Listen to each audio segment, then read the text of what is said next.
പാലക്കാട് കോഴിക്കോട് ദേശീയപാതയിൽ കൊടക്കാട് വാഹനാപകടം. കാറും ബൈക്കും കൂട്ടിയിടിച്ച് ബൈക്ക് യാത്രികന് ദാരുണാന്ത്യം.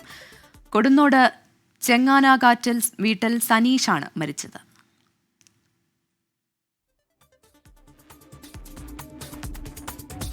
അപകടത്തിന്റെ CCTV ദൃശ്യങ്ങൾ ഇപ്പോൾ പ്രേക്ഷകർ കാണുന്നത്. ശ്രീകുമാരൻ കൂടുതൽ വിശദാംശങ്ങളുമായി പാലക്കാടും ചേരുന്നു. ശ്രീത്ത്, എപ്പോഴായിരുന്നു ഈ അപകടം, എന്ത് സംഭവിച്ചു എന്നാണ് പ്രാഥമികമായി മനസ്സിലാക്കാൻ കഴിയുന്നത്? നല്ല മഴയുണ്ടായിരുന്നു പ്രജിൻ.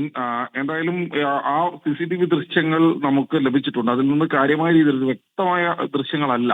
പക്ഷേ വാഹനമിടിച്ച് യുവാവ് വീഴുന്നതും പിന്നീട് യാത്രികർ മറ്റൊരു കാറിലെ യാത്രികർ തിരിച്ചിറങ്ങുന്നതും ഒക്കെ ആ ദൃശ്യങ്ങളിൽ വ്യക്തമാണ്.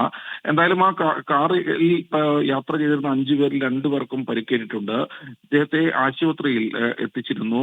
പക്ഷേ ആശുപത്രിയിൽ എത്തിക്കുമ്പോഴേക്കും മരണം സംഭവിച്ചിരുന്നു എന്നാണ് മനസ്സിലാക്കുന്നത്. ഈ സനീഷ് ജോലി കഴിഞ്ഞ് വീട്ടിലേക്ക് മടങ്ങുകയായിരുന്നു എന്നാണ് ഏറ്റവും ഒടുവിൽ നാട്ടുകാരിൽ നിന്ന് ലഭിക്കുന്ന വിവരം. ഹെൽമറ്റ് അടക്കം തെറിച്ച് പോയി എന്നും പറയുന്നുണ്ട്. അവിടുത്തെ പ്രാദേശിക പ്രതിനിധി അത്തരത്തിലുള്ള വിവരമാണ് നമുക്ക് നൽകുന്നത്. എന്തായാലും മറ്റാളുകളെ വട്ടമ്പലത്തെ സ്വകാര്യ ആശുപത്രിയിലാണ് പ്രവേശിപ്പിച്ചിരിക്കുന്നത്. ഇവരുടെ പരിക്ക് ഗുരുതരമല്ല എന്ന് പറയുന്നു. എന്നാലും സനീഷിന്റെ മൃതദേഹം മണ്ണാർക്കാട്ട ആശുപത്രിയിലാണ് ഇപ്പോൾ ഉള്ളത്. പാലക്കാട് ജില്ലാ ആശുപത്രിയിൽ പോസ്റ്റ്മോർട്ടത്തിന് ശേഷം ബന്ധുക്കൾക്ക് വിട്ടുകൊടുക്കുമെന്നാണ് അറിയിച്ചിട്ടുള്ളത്. എന്തായാലും ദേശീയപാതയിൽ മഴയത്ത് വലിയ തോതിലുള്ള അപകടങ്ങൾ പതിവാവുകയാണ് ഈ പ്രദേശത്ത് പാലക്കാട് കോഴിക്കോട് ദേശീയപാതയിൽ.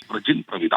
ശരി, എന്തായാലും ശക്തമായ മഴ തുടരുന്ന സാഹചര്യത്തിൽ കാർ യാത്രികർ ഒപ്പം ബൈക്ക് യാത്രികർ ശ്രദ്ധ പുലർത്തിയേ പറ്റൂ. കാരണം റോഡ് തെന്നിക്കിടക്കുന്ന സമയമാണ്. ഇത്തരം അപകടങ്ങൾക്ക് സാധ്യതയുണ്ട് എന്നുകൂടി സൂചിപ്പിക്കുന്നതാണ് ഇപ്പോൾ പുറത്തുവരുന്ന വാർത്ത. പാലക്കാട് കോഴിക്കോട് ദേശീയപാതയിൽ കൊടക്കാടാണ് വാഹനാപകടമുണ്ടായത്.